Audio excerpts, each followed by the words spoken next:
President Trump visits the border, the pitch for a new wall in Texas 20 days into the government shutdown. A promise was made to us that we would get health care for as long as the rivers ran and the grass would grow.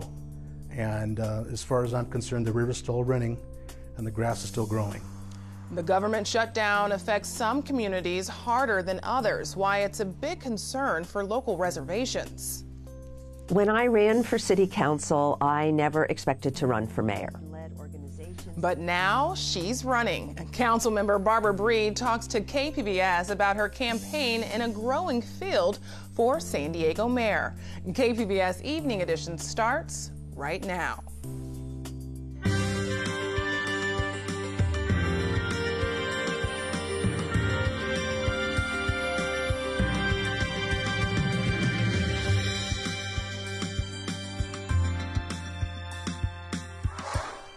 Good evening, and thanks for joining us. I'm Ebony Monet. President Trump continues his push for a new border wall today by visiting Texas. He says declaring a national emergency might be his only option. And crime and all of the problems that they cause by not having a barrier, then you will see what happens with national emergency, which I can do very easily, and there's no question it holds up. Declaring a national emergency could allow President Trump to use military funds to pay for the wall. The president wants $5 billion, but Democrats in Congress will not support the plan. Tonight in downtown San Diego, there is a demonstration put on by people calling for an end to the government shutdown. KPBS reporter Matt Hoffman spoke with one of the event's supporters, and he joins us now. Matt?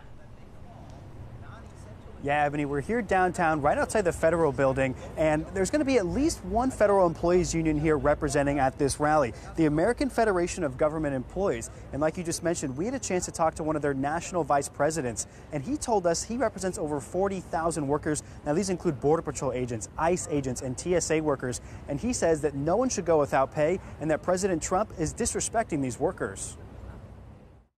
Ultimately, he doesn't care about them. He cares about himself. And this is just another, another way of protecting himself, for the future. Because how can you say in one breath, I support their mission, I support these folks, I love these folks, but it's okay that I'm not going to pay them until I get what I want. Now, this rally's about an hour out from starting. As you can see over there, they have some speakers set up with a microphone, and this is being put on by a group called Citizens Oversight. They say that it's just unfair what President Trump is doing, and they want him to just reopen the government, get these workers paid so they don't miss a paycheck this week. And this rally, we don't know how many people are going to be out here. There's a number of them, a couple of hundred of them who say they're interested on social media, but it's going to get kicked off right here at 6 p.m. Live downtown, Matt Hoffman, KPBS News. Thanks, Matt. Health care for San Diego County's 18 federally recognized tribes is caught in the crossfires of the government shutdown. The agreement dates back to 1787, but Southern Indian Health Council leaders say they're depleting their reserves to keep the doors open. Can you tell me how this partial shutdown has taken a toll?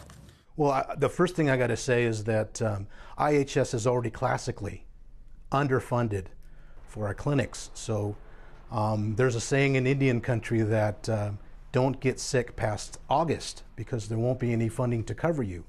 So we already sit at a pretty strong disparity or pretty strong shortfall as far as our own funding. Now, this closure is making things worse. I mean, it doesn't help at all. And so are you at the point where you're having to limit your services or turn anyone away? We haven't done so yet. And we're concerned about that. As the shutdown goes forward, we're very concerned and we're worried about, either having to cut back on services or maybe, limit the people that we can use. As soon as the shutdown happened, was that just like a stop payment or what happened? We were allowed to continue because we do have some reserve funds. This isn't the first time this has happened, so out of caution and out of, I guess, decent business practices, we've managed to save some money, but it's not a lot. And if this shutdown continues, that's when it's going to be a difficult situation for us that, we have to pare down services. If the partial government shutdown does continue, can you share with me your plan? I think, hopefully we don't have to, but we might have to limit services. As I mentioned before, the comment was, don't get sick after August because there might not be any funding, to help you. Now, with the government shutdown, that makes that even worse. We don't want to limit our services to our constituents or our community, but that's going to be the case if we don't get our money. What's your reaction to the reason behind this partial government shutdown? It's unnecessary. We have so many other priorities that are more important. People are being effective unnecessarily, and that really disappoints me. To be able to potentially deny services to somebody who's not feeling well, or maybe somebody who's hurt, it upsets me because it doesn't need to happen. This is all very unnecessary. The fact that this is happening to indigenous communities across the country who rely on this funding, how important is this service that is provided? It's essential. For the longest time, health wasn't provided to a lot of Indian country. And now that we've gotten to a point where we can provide health care to our Indian people and now have it taken away, once again, unnecessarily, it's potentially devastating. A promise was made to us that we would get health care for as long as the rivers ran and the grass would grow. And as far as I'm concerned, the river's still running and the grass is still growing. Thank you so much. A statement from IHS regarding the shutdown reads in part, tribal health programs and urban Indian organizations are authorized to continue operation. However, contracts with these organizations to provide health services cannot be paid by IHS during a lapse in appropriations. Crowded emergency rooms can be overwhelming and sometimes dangerous for seniors. KPBS health reporter Susan Murphy tells us about a first-of-its-kind ER offering seniors specialized care and a dignified experience.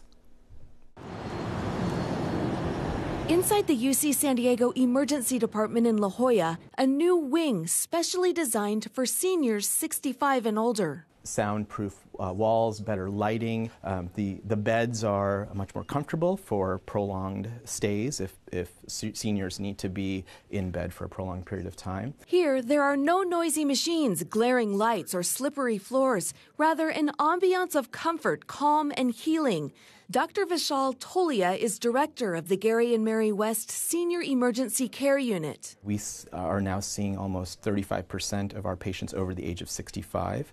And so what we've realized is that that population, similar to the pediatric population, has very specific needs. And it's a population that's growing rapidly. The State Department of Finance estimates the number of Californians 65 and older will climb by 2.1 million in the next 7 years. By 2030, the number of people 65 and older is expected to double in San Diego County. Dr. Tolia says that means more seniors coming to the ER who often have multiple symptoms and require complex care. They can present with infections, not with your typical symptoms that a younger adult would have, but weakness, dizziness, confusion, things of that nature. And oftentimes, those vague symptoms don't really require an admission to the hospital, but require some upfront specialized care. The senior patients are treated by a team of doctors and nurses with special training in geriatric medicine. So they look for things like fall risk, depression,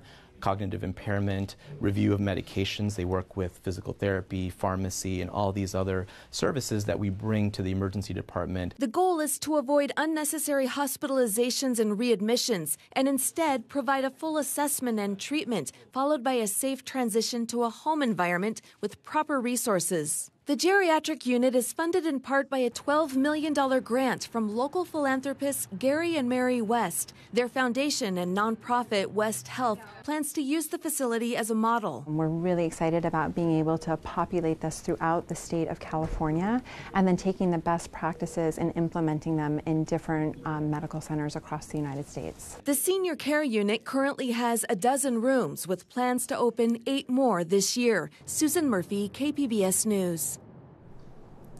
Governor Gavin Newsom wants his first budget to invest in housing and community colleges. Among the details announced today, $1.3 billion would be spent on homeless initiatives. Some money would go directly to local governments for shelters, but to keep it, these governments would need to meet state goals. Governor Gavin Newsom also wants to spend $400 million on community colleges to achieve his goal of 2 years free tuition. The governor's budget also includes nearly $2 billion to improve access to early education. But KPBS education reporter Megan Burks says some improvements are already coming to San Diego. A 2017 law allowed the San Diego County Office of Education to tailor state rules around child care subsidies to better fit San Diego parents. The changes were approved in December and will roll out soon. Among them, parents will no longer have to certify their income annually for preschool subsidies. The rule had resulted in some parents losing their subsidies if they received even a modest raise at work. Lucia Garay with the county office hopes the changes will lead to more parents accessing child care subsidies. We were looking at $11 million a year unused in our county. And what we're hoping is that with full implementation, there will be full use of the money allocated to our county. The changes do not address one of the biggest barriers to accessing preschool. Most programs are only offered half-day. Governor Gavin Newsom has proposed $125 million to chip away at that problem. Newsom himself is a working parent who was famously upstaged by his toddler during his inaugural address Monday. Garay says it was a sign of good things to come for early education. If there's a reality about a working parent, like, there it is. Megan Burks, KPBS News. At the start of the year, a new law took effect that requires landlords accept rent from third parties. Back in July, KPBS North County reporter Allison St. John covered the struggle some renters face even if they receive outside help. Casey Motes is a single mom who became homeless after back problems put her on disability. She spent weeks living in her car before finding a place to live. When she got money from a rental assistance program called Rapid Rehousing, she couldn't find a landlord who would accept the government housing voucher. I called so many apartments, and nobody takes third-party checks, and that's what Rapid Rehousing is a third-party check. I guess Section 8 would be a third-party check also. They don't take them. Nobody takes them anymore. The waiting list to get a federally subsidized Section 8 housing voucher is 8 to 10 years. Rapid rehousing is much faster, but finding a landlord who will accept it could take months. Then I found one apartment before this one that did, and they wanted me to make 4 times the amount of, $1,650. So 4 times, if I was making 4 times that, I wouldn't need help. I'm a single mom, so it doesn't make any sense to me at all. Landlords hold the keys, literally, to who gets to rent an apartment. And if you're a homeless person, it's sometimes hard to find a landlord who's willing to take a chance on you. And a lot of landlords figure, why should I take the risk, or why bother taking the risk when I have such a large pool I can go, pick from. Yeah. Eddie and Nancy Walker manage the Quince Park Apartments in Escondido, where Motes finally found a home. Because the rental market is tight, the Walkers could simply refuse to consider renters who've been homeless, but they don't. I guess is what Nancy and I stand for. We believe that everyone is entitled to a second chance. Circumstances in life happens. Sometimes it's no fault of your own. But if you're earnest about it and come to us and sit down and full disclosure and tell us about your situation and stuff, Nancy and I usually go by after they leave, what's your gut? Walker says 90% of the time they get it right, but not always. When Nancy says they didn't pay or I know they didn't pay, I'll first have what I call a come to Jesus meeting. And we sit down and say, okay, what's going on? And then listen to what they have to say. Because the bottom line is, this is still a business. And the owner is in it, not to be philanthropic all the time, but he's in it because it's an investment and it's a business. So therefore, and the bottom line is you have to pay your rent. Yeah, you can't live here for free. But the Walkers know that if a renter has a Section 8 housing voucher, that could cover as much as 3/4 of the monthly rent. If they aren't paying, you're not going to have to go after them for all the rent. You're just going to have to go after them for maybe 1/4 of the rent or something. So you have that much guaranteed. So that is a plus. It's definitely a plus. Both the city and the county of San Diego are offering landlords incentive programs to encourage them to help house people who are homeless. Some programs, like Rapid Rehousing, offer the security deposit and several months' rent. Other programs offer landlords the security of up to $5,000 if their place is damaged. Because for the most part, they're great, but once in a while you get somebody and, oh my gosh, you're really eating it because they have destroyed the place. The San Diego County Housing Authority says fewer than 5% of participating landlords have ever had to use damage mitigation money. But the Walkers wish the guarantee was more widely available, even if they don't have to use it. The city of San Diego is now expanding damage mitigation guarantees from veterans' housing programs and is offering it to landlords who work with anyone who was formerly homeless, plus contingency funds for unexpected rent delays. Well, we're repainting the whole apartment, including the ceilings, because the prior resident smoked here, and so we've got to redo the ceilings and everything else. And we're going to brighten the color up. It's going to be more of like an eggshell color. Walker says paying landlords incentives and the security of a regular government-backed rent check is one thing, but from his perspective, the most important thing is when a tenant comes with a recommendation from a caseworker. I think it's very important, because if you have a difficult, let's say, veteran or anybody in the system, and you sit down with their caseworker and you have a family meeting, so to speak, then we can talk about the issues and what the problem is, and then come up with a plan. Moat says she got help from a caseworker at Interfaith Community Services in Escondido, and that helped her keep going when nothing seemed to be working. It's so sad, like, you don't understand how depressing it is to know that you are given this help and you're given this chance, but you don't have that. You don't have any apartments anywhere that are willing to help you. And it does make you feel like you're failing as a parent, and it's very depressing. But I was lucky to get here. I'm extremely happy to be here. The city of San Diego has earmarked $6.6 million over 3 years to encourage landlords to accept housing subsidies. The goal is to find 3,000 permanent homes for families who are currently homeless. But so far in the first year, just 263 landlords have signed up. Allison St. John, KPBS News. Rain is expected this weekend and into next week. Dajia Swad has details in tonight's forecast. As we continue into this forecast, the main thing to note is our pattern is overall changing. Usually moisture has been shifting its way in towards Washington and Oregon, but now there's a high pressure system there, and that high pressure system is blocking the moisture from moving to the northwest and instead is moving it in towards the southwest. So California, we have a better chance for rain and even some high elevation mountain snow. Here's a look at the satellite and radar from the past several hours. Clouds really building in off the coast there, and we'll continue to see that make its way inland here tonight. In addition, we're still under a high surf advisory until 10 p.m. Pacific Standard Time. So all those cities and counties highlighted in the blue will be noticing still rough surf and some potential for some coastal flooding. We'll be becoming cloudy tonight here in San Diego with a low of 51. Out towards Oceanside, cooling down to 42 in Borrego Springs as well, and 34 in Mount Laguna. Now, as we head into your Friday, we're still dry to start in San Diego. Rain will begin to advance in towards California, out towards San Francisco, eventually in towards Los Angeles.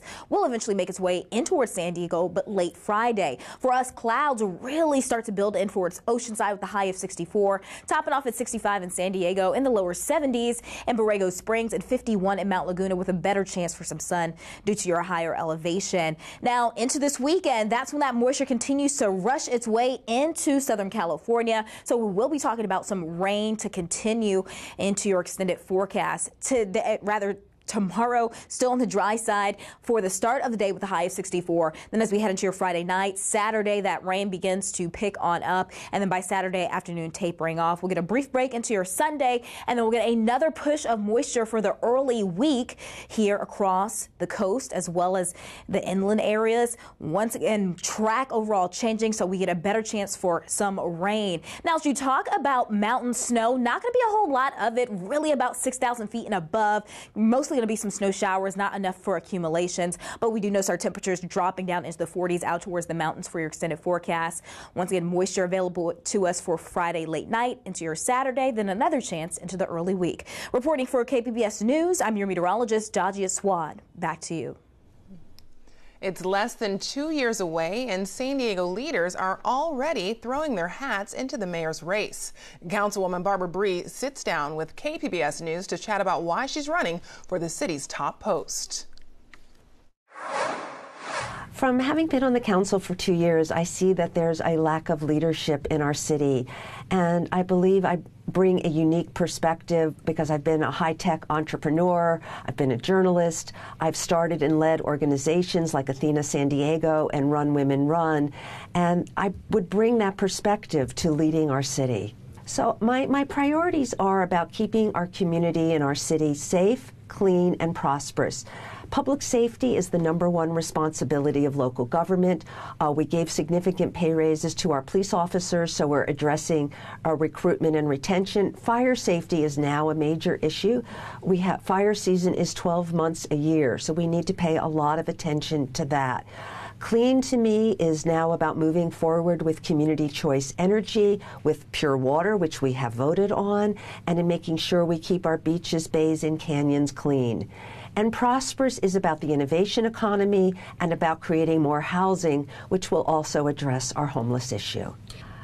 When I ran for city council, I never expected to run for mayor. I thought I would do 2 terms on the city council and then I would do something else and stay engaged in the community.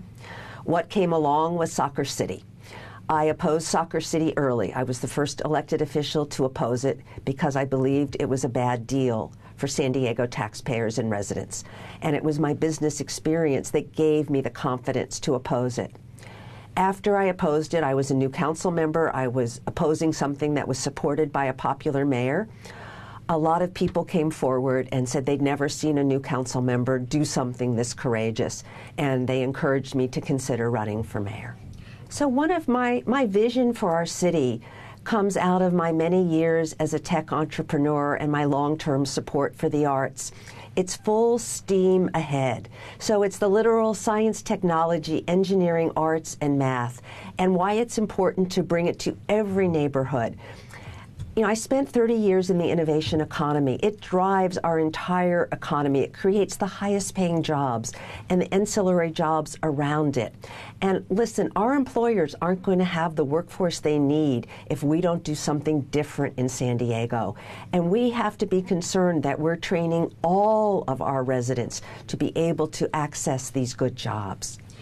I think you know a little bit about my background. My parents got divorced when I was a teenager. My mother went to work full-time at a job where she was paid less than the comparable men, and there was nothing she could do about it. She went out to buy a house she could easily afford and still had to get a male friend to co-sign on the mortgage. My first husband left me in 1993. I had 2 daughters, 8 and 11. I think I've had experiences that are relevant to everybody in San Diego, and I want to bring that to being our mayor.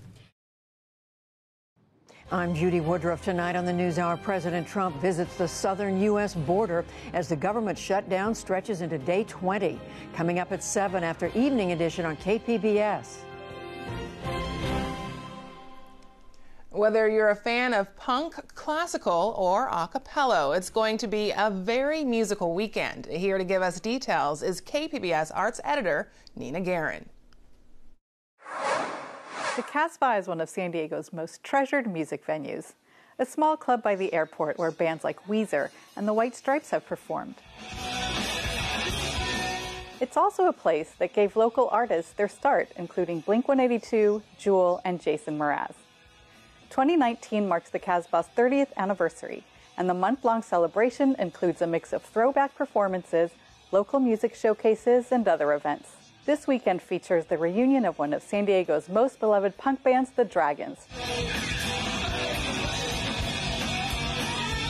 as well as fellow hard-rocking outfit Uncle Joe's Big Old Driver. Get out your flannel shirts and see you there. Things are pretty exciting over in the classical music world, too. This weekend, the San Diego Symphony welcomes the debut of its music director-designate, Rafael Payare. He appears as part of the Symphony's Hearing the Future Festival, where he will conduct Mozart and Tchaikovsky tonight and perform alongside his wife, cellist Elisa Weilerstein, over the weekend. Finally, if you're a fan of Pitch Perfect, here's your chance to see the roots of a cappella music with Yale's esteemed Whiffenpoofs.